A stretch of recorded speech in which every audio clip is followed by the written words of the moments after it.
जाके चेक कर ले उसमें कौन कौन कहां कहां था। अब मैं मुसलमानों के बारे में कहना चाहता हूं, मुस्लिम समाज के लिए बहुत से लोग ऐसे हैं जिनको मुस्लिम समाज की हिस्ट्री नहीं पता है। मैं बताना चाहता हूं, भारत से जब न्यूमेरिक सिस्टम सबसे पहले गया तो अल जहर थे सबसे पहले, जिन्होंने जाके 1793 में जो सूर्य सिद्धांत था उसका अरबी में ट्रांसलेशन हुआ सिंध हिंद।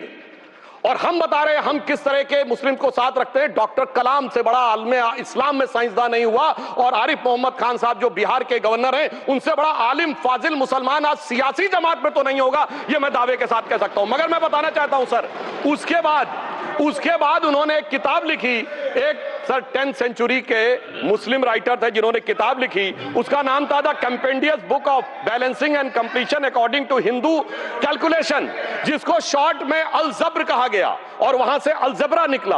और सर उसके बाद अल ख्वारिज्म आया। और सर आज मेरे ख्याल से सदन के बहुत से लोगों को नहीं पता होगा, ये जो एल्गोरिथम वर्ड है ये अल ख्वारिज्म से आया हुआ है। एक जमाने में इस्लाम में बैतुल हिकमत था, यानी वो सबसे बड़ा हिकमत का केंद्र था। जब एक से एक लोग होते थे, बहुतों को नहीं पता होगा कि कोलंबस ने जिस नक्शे के थ्रू दुनिया ट्रेवल किया था वो बनाने वाला भी एक मुस्लिम था, अल इदरीसी। मगर सर एल्गोरिथम आज ऐसा बदला कि एआई के एज में दलगत भावना से ऊपर उठकर औरंगजेब के साथ खड़े हो गए। सर ये एल्गोरिथम किसने बदल दिया, ये मैं बताना चाहता हूं। इस पे थोड़ा सोचने की जरूरत है। इसलिए मैं कहता हूं मुस्लिम पॉलिटिक्स की सोच क्या थी, हमने किन मुसलमानों का साथ दिया है, मैं बताना चाहता हूं सर। वीर अब्दुल हमीद की शहादत की 50वीं वर्षगांठ 2015 में हुई। प्रधानमंत्री मोदी जी ने उनके पूरे परिवार को और उनकी पत्नी को बुला के सम्मानित किया, और इन लोगों ने उस यासीन मलिक को, जिसके ऊपर 3 एयरफोर्स के ऑफिसर्स को हत्या करने का आरोप था, वो प्रधानमंत्री आवास में। सर साफ दिखाई पड़ता है कौन किसके साथ खड़ा हुआ है, कौन किस तरह के मुसलमान के साथ खड़ा हुआ है। और सर मैं ये भी कहना चाहता हूं सर, ये सर अपने टर्न पे बोलिए सर, पिछले 30-35 सालों से हुआ खड़ा किया जा रहा है। 1990 में जब राम मंदिर आंदोलन हुआ, कहा गया बीजेपी आएगी उत्तर प्रदेश में खा जाएगी। सर बीजेपी आने के बाद उत्तर प्रदेश में जानते क्या हुआ सर, 22 साल से शिया सुन्नी के बीच में जो दंगे चलते थे और मदे साबा का जुलूस नहीं निकलता था, शिया समुदाय का मदे साबा का जुलूस लखनऊ में हमारी सरकार में निकलना शुरू हुआ। और उसके बाद कहा गया केंद्र में भाजपा आएगी तो खा जाएगी। सर अटल जी की सरकार आई, इतनी शानदार स्थिति रही। उसके बाद कहा गया गुजरात में आएगी तो भाजपा खा जाएगी। सर गुजरात का मुसलमान आज सबसे समृद्ध मुसलमान है, सबसे ज्यादा जकात वहां से आता है। उसके बाद कहा गया मोदी जी की सरकार आएगी तो क्या होगा। सर मोदी जी की सरकार आने के बाद हमारे साथियों ने बताया है अल्पसंख्यक समुदाय के 70% लोग हैं जिनको किसी न किसी एक योजना का लाभ जरूर मिला है। और सर फिर कहा गया सीए आएगा तो नागरिकता छिन जाएगी। सर उसके बाद भी आपने सब देखा, और सर हम बचपन में सुनते थे कि राम मंदिर बनने लगेगा तो मिडिल ईस्ट के देश पेट्रोल देना बंद कर देंगे। सर राम मंदिर भी बन रहा है, और भारत मिडिल ईस्ट कॉरिडोर भी बन रहा है, और अबू धाबी में भी मंदिर बन रहा है, और 4 मुस्लिम देशों ने सर्वोच्च नागरिक सम्मान मोदी जी को दिया हुआ है। इसलिए मैं कहना चाहता हूं सर, मर्ज हो तो उसका इलाज किया जा सकता है। जैसे हमारे यहां वैद धन्वंतर माने गए हैं, इस्लामी अकीदे में वैद हकीम लुकमान माने गए, तो कहा गया है उनके लिए कि इसमें क्या रखा है, देखे है जो तू आन के पास, बदगुमा वहम की दारू नहीं लुकमान के पास। यानी मर्ज का इलाज है, पर वहम का इलाज तो हकीम लुकमान भी नहीं कर सकते जो आपने पाल कर रखा है। मैं कहना चाहता हूं हम किन मुसलमानों की बात करते हैं। आप गंगा जमुनी तहजीब की बात करते हैं। सर दारा शिकोह औरंगजेब का बड़ा भाई था, उसने उपनिषदों का अध्ययन किया, संस्कृत में अनुवाद कराया और नाम रखा सिर्रा अकबर, यानी वर्ड्स ऑफ गॉड। मैंने किसी को दारा शिकोह की जयंती मनाते हुए नहीं देखा। मैं पूछना चाहता हूं बेगम बीबी ताज, उनके घर पे जाते किसी ने सुना? सर ये बताइए, आलम शेख इतने बड़े कृष्ण भक्त के कवि, किसी ने सुना उनके घर पे जाते हुए? मलिक मोहम्मद जायसी जिन्होंने पद्मावत लिखा, उत्तर प्रदेश के रहने वाले, उनके घर पे कोई गया? ये बताइए ब्रिगेडियर मोहम्मद उस्मान के घर पे कौन गया? आजमगढ़ में, गाजीपुर के रहने वाले थे, आज तक जाने वालों में नहीं दिखे। और मैं सर बताना चाहता हूं एक और बात, सर एक सैयद इब्राहिम रसखान हुए हैं, बहुत बड़े कृष्ण भक्त के कवि। सर जिन्होंने क्या लिखा, उन्होंने कहा मेरा अगला जन्म हो तो भी मैं कृष्ण भक्ति बनना चाहूंगा, मनुष्य बनूं तो ग्वाल बाले के रूप में, और पशु बनूं तो गाय के रूप में। उन्होंने कहा मानुष हो तो वही रसखान, बसों ब्रज गोकुल गांव के ग्वारन, जो पशु हो तो कहा बस मेरो चरो नित नंद की धेनु मजारन। सर उन्होंने कहा गायों के बीच में नंद बाबा की गायों में जन्म लेना चाहूंगा।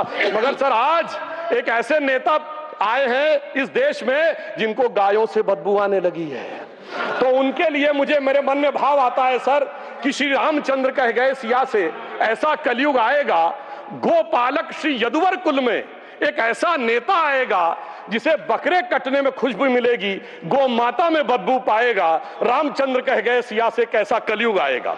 अब सर मैं एक और बात भी कहना चाहता हूं, हम किनको मानते हैं सर? नजीर अकबराबादी को सुनिए, कृष्ण भक्त के लिए क्या कहा। सर मैं एक बोलना चाहता हूं, बुल्ले शाह ने क्या कहा? बुल्ले शाह ने कहा, अभी होली गुजरी है, उसने कहा था आज होली खेलूंगी मैं, कर बिस्मिल्लाह। उन्होंने आगे कहा, अलस्तु बिरबिकुम, प्रीतम बोले, सब सखियों ने घूंघट खोले, नाम नबी की रतन चढ़ी, सुनिएगा, नाम नबी की रतन चढ़ी और बूंद पड़ी अल्लाह अल्लाह, आज होली खेलूंगी मैं, कर बिस्मिल्लाह। तो मैं भी कहता हूं अब बिस्मिल्लाह करिए और उसके बाद हमारे इस सहयोग करिए, इस सकारात्मक उसका, वरना अल्हम्दुलिल्लाह जो हम मुसलमानों के लिए और देश के लिए करना चाहते हैं उसमें हमें सफलता जरूर मिलेगी।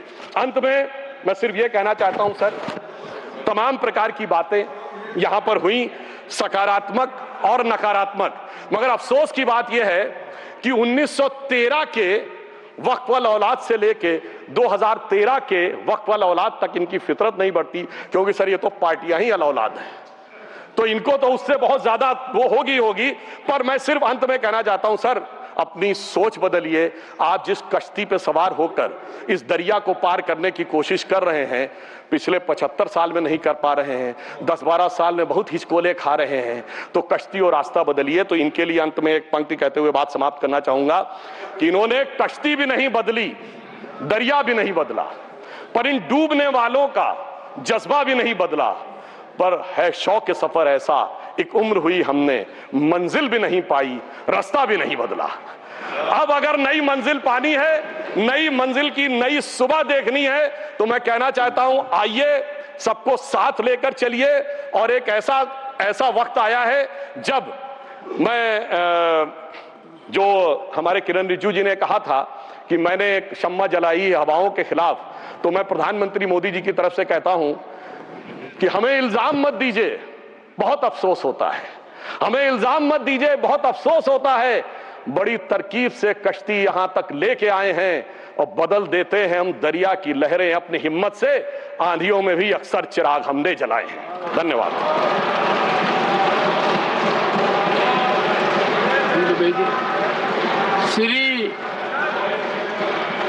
श्री जावेद अली खान, क्या पॉइंट ऑफ ऑर्डर? धन्यवाद सभापति जी। One second honourable member Ruchi ji, under which rule? 261 sir है 261 rule 61 261। Right, so that is of course debate still continuing in the Rajya Sabha. Several speakers still left who are, I mean, of course, there are both sides, government as well as the opposition side speakers who are talking and contributing and participating in this debate on the Waqf Amendment Bill. Shifting focus now to a big story from Bengal. In a massive loss of face to the Mamata Banerjee government, the Supreme Court upheld the Calcutta High Court order cancelling the appointment of over 25,000 teachers and non-teaching staff. Chief Minister Mamata Banerjee expressed dissatisfaction with the ruling, though said her government will comply with the order. But she also raised questions about whether the opposition parties, the BJP and the CPM, were aiming to disrupt Bengal's education system.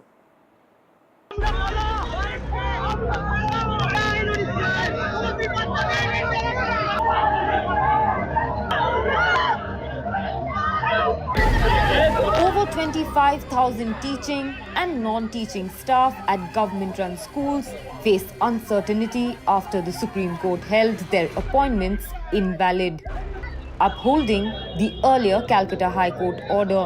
Big setback for the Mamata Banerjee government as the Supreme Court upheld the Calcutta High Court order in quashing over 25,000 jobs of teaching and non-teaching staff in government-aided schools here in West Bengal. But the setback has deeper implication on those teachers who won't be going back to their classes. 2016 को ये school service commission का exam था, उससे हम लोग teacher है। आप recruit हुए? हाँ, कल तक तो कर रहा था, 6 साल तक। देखिए आज का जो वर्डिक्ट आया है देश के चीफ जस्टिस का बेंच का ये वर्डिक्ट है।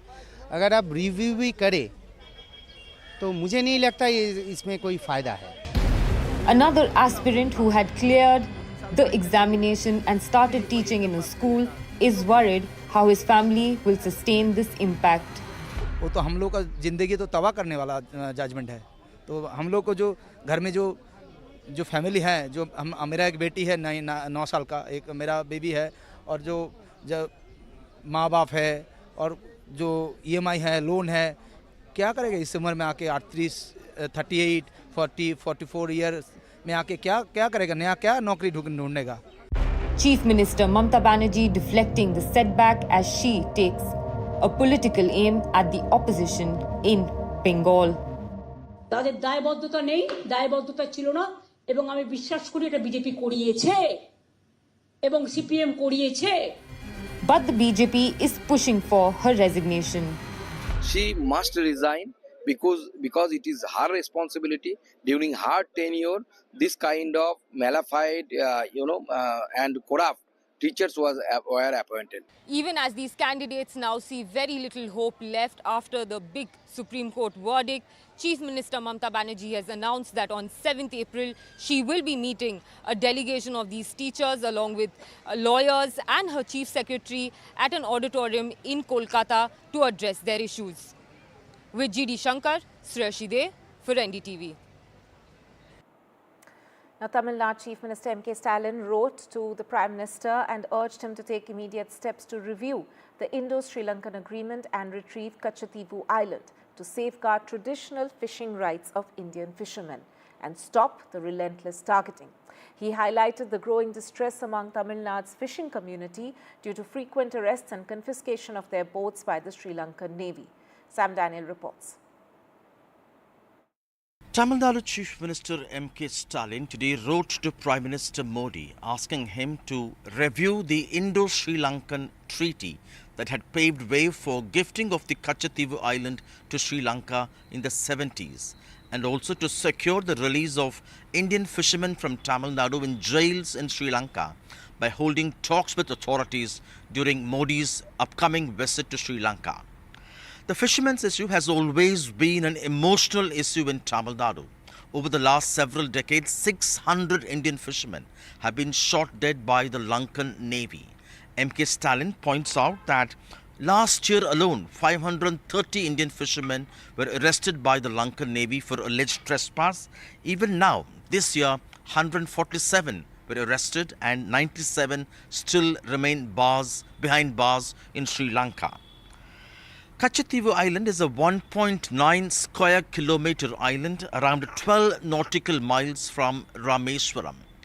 Fishermen say practically there is very little fish in Indian waters now, and that's why they are forced to trespass into Lankan waters, sailing much beyond 22 nautical miles into Sri Lankan waters, which is being seen as a fertile ground for fish. By retrieving Kachativu, the Tamil Nadu government believes it will give the Indian fishermen that much more additional fishing area to be able to fish and eke their livelihood. This issue is also an embarrassment for the ruling DMK in Tamil Nadu because this was handed over to Sri Lanka, this island, when the DMK was in power in the 70s, when late Karunanidhi was the chief minister. And M.K. Stalin yesterday on the floor of the House denied allegations that Mr. Karunanidhi did not do enough to stop this. But with elections just 1 year away, the ruling DMK has been taking emotional issues, right from the language issue, the 3-language policy, then the delimitation, and now the Kachativu issue. And the AIADMK and the BJP have called this Kachativu focus now as a drama ahead of the 2026 assembly elections, but the DMK has denied. In Chennai with Suresh, Sam Daniel, Find TV. Now, hours after a Supreme Court rap on the Hyderabad tree felling case, the Telangana government has finally reacted. Revanth Reddy government has now set up a panel consisting of a group of ministers to talk to all stakeholders in the case and find a solution. Remember, students of the Hyderabad University have been protesting for days against the tree-cutting exercise on a 400-acre land next to the campus, which the Telangana government wants to use to build a tech park. Now, the panel will talk to the students, faculty as well as activists involved in the protests. Remember, earlier in the day today, Supreme Court asked very strong questions to the Telangana government, asking why its directions had not been followed, and said that the Chief Secretary of the state was personally responsible for deforestation in that area.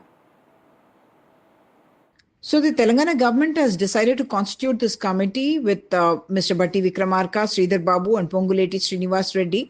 All of them are senior ministers, and they have to consult with the Hyderabad Central University Executive Committee, the JAC and civil society group, student delegation and all stakeholders.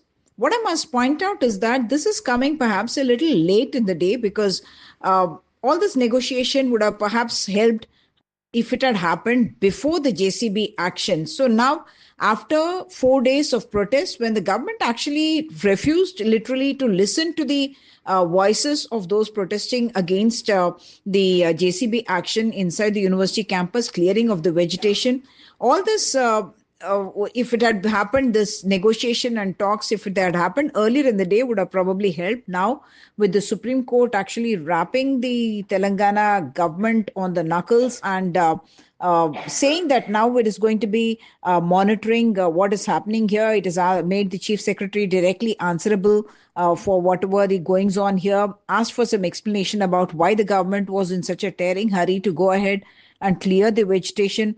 And also asking very important questions like, whether the environment impact assessment report was done, whether the required permissions were taken, and more importantly, saying that no one is above law.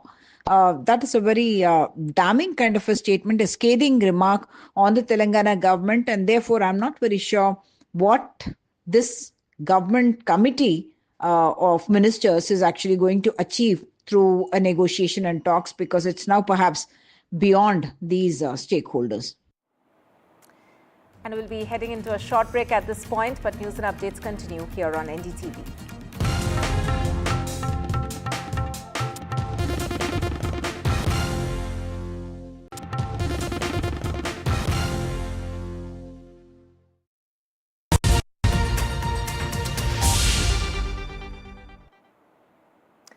Now, hours after US President Donald Trump rolled out his reciprocal tariffs plan, Canada has announced that it will impose 25% retaliatory tariffs on US-made vehicles in response to the Trump administration's import taxes on foreign vehicles.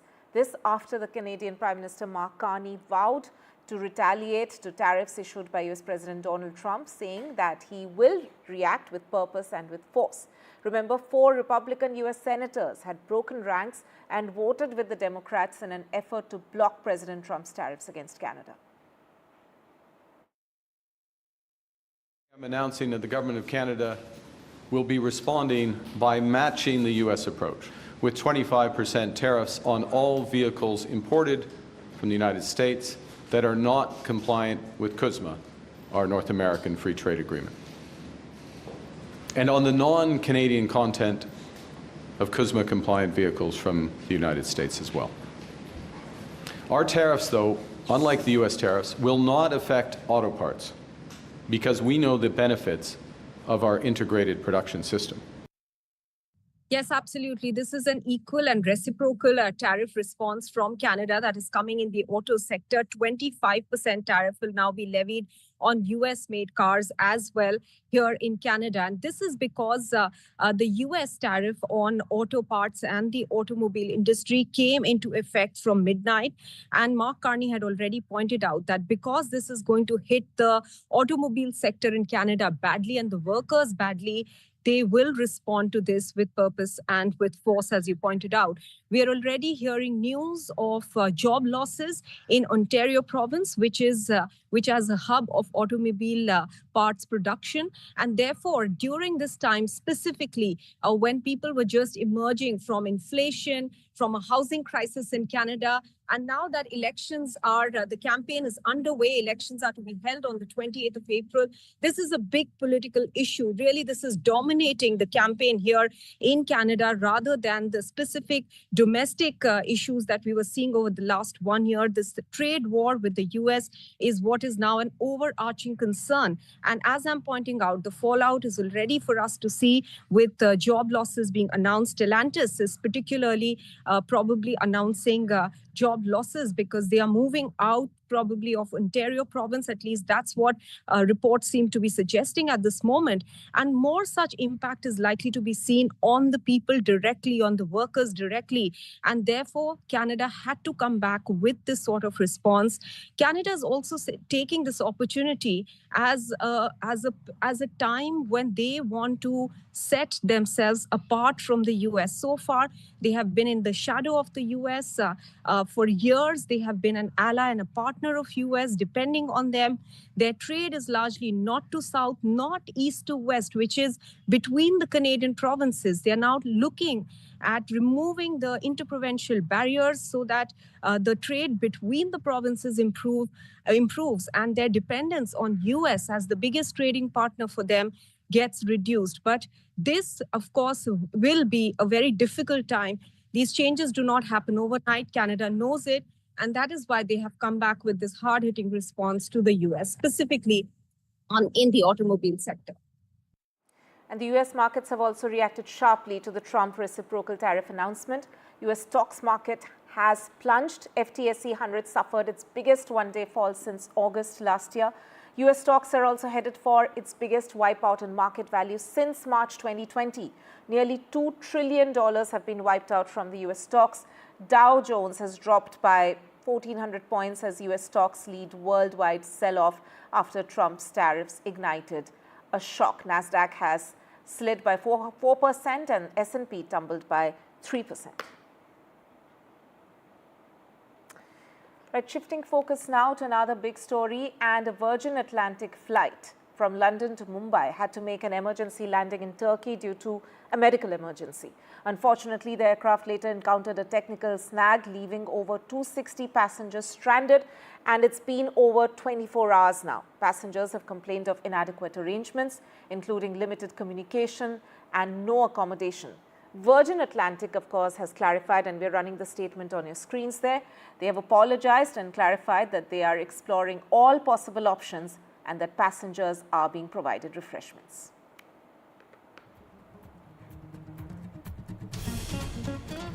Right, and we'll be heading into a short break, but news and updates continue right here on NDTV.